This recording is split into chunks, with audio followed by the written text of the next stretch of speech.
میرے عزیزو طلبہ طالبات اور میرے بھائیو دوستو، آپ زندگی کی ابتدائی سیڑھیاں طے کر رہے ہیں، ابتدائی مراحل میں ہیں۔ اگر آج اپنی بنیاد ٹھیک کر لی تو ساری زندگی کی بنیاد صحیح ہوگی، اور پہلی اینٹ کوئی ٹیڑھا رکھ دیا تو ساری بنیاد ٹیڑھی ہو جائے گی۔ یہ زندگی آپ نے نہیں شروع کی، یہ زندگی میں نے نہیں شروع کی۔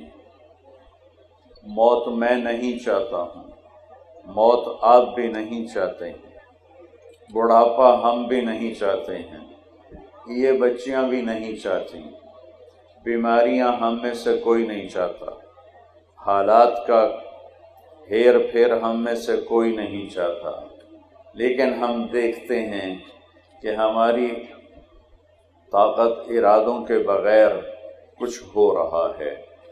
پیدا ہونے کے لیے میں نے درخواست نہیں دی، مرنے کے سے بچنے کے لیے دعائیں کرتا ہوں، لیکن موت بھی آئے گی، اٹھایا بھی جاؤں گا، نام بھی مٹ جائے گا، یہ طے شدہ بات ہے۔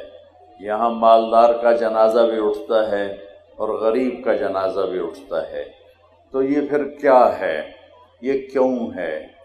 اس کا سوال آپ جس یونیورسٹی میں پڑھ رہے ہیں یہ ہو یا پوری کائنات میں یونیورسٹیاں ہوں، کسی کے پاس اس بات کا جواب نہیں ہے کہ میں دنیا میں کیوں آیا ہوں، میرا دنیا میں بھیجنے والا کون ہے۔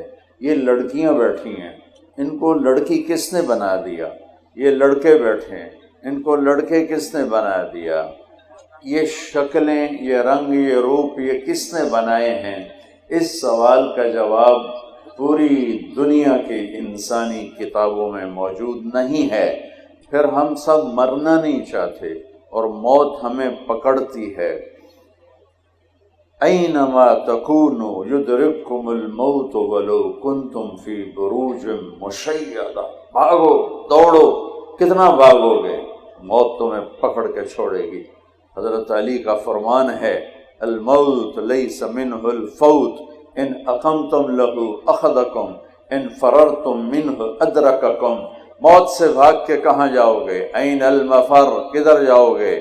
آہنی دیواریں کھڑی کرو، وہ ٹوٹیں گی، بڑے بڑے محل کھڑے کرو، دیواریں وہ گریں گی، بڑے بڑے کلاشن کوفوں والے کھڑے کر دو، وہ خود بھی مریں گے، تم بھی مرو گے۔ یہ موت کیا ہے؟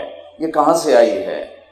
پھر اتنے بڑے گھر میں رہنے والے کو اتنی ساری جگہ میں گڑھا کھود کے ڈال کے واپس آ جانا، اور ہندو اس کو جلا دیتا ہے، اور کوئی اس کو پانی میں بہا دیتا ہے، کوئی اسے پرندوں کے حوالے کر دیتا ہے، کوئی اسے مٹی میں گاڑ دیتا ہے۔ یہ سارے کہاں جاتے ہیں؟ یہ وہ بڑے بڑے سوال ہیں جس کا بچوں جواب لینا ضروری ہے، ورنہ ڈی ٹریک ہو جائیں گے، اور موت پر جب پردہ اٹھے گا تو پھر ہماری حسرت اور افسوس کا کوئی عالم نہیں ہوگا۔ تو ہمیں لوٹنا پڑے گا اللہ کی طرف، اللہ کی کتاب کی طرف، اللہ کے قرآن کی طرف، ہمیں لوٹنا پڑے گا اللہ کے نبی کی طرف، اللہ کے نبی کے علم کی طرف، آپ کے فرمان کی طرف، کہ وہاں سے کیا ہے۔ تو وہاں سے آواز آتی ہے، پہلے چیلنج کے انداز میں، افحسبتم انما خلقناکم عبثا وانکم الینا لا ترجعون۔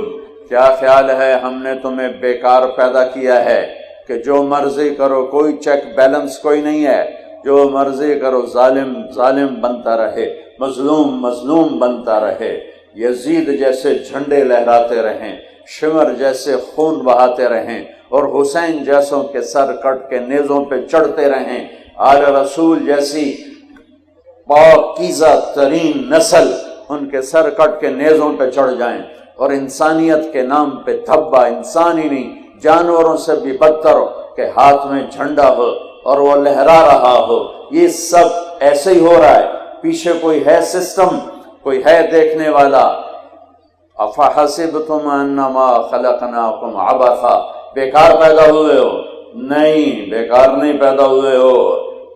وما خلقت الجن والانس الا لیعبدون، تمہیں ان بچیوں کو، ان بچوں کو، ان بڑوں کو تمہارے رب نے پیدا کیا ہے کہ مرنے سے پہلے اپنے رب کو راضی کر لو، اللہ کی بندے بن کے زندگی گزارو، اللہ کے فرما بردار بن کے زندگی گزارو۔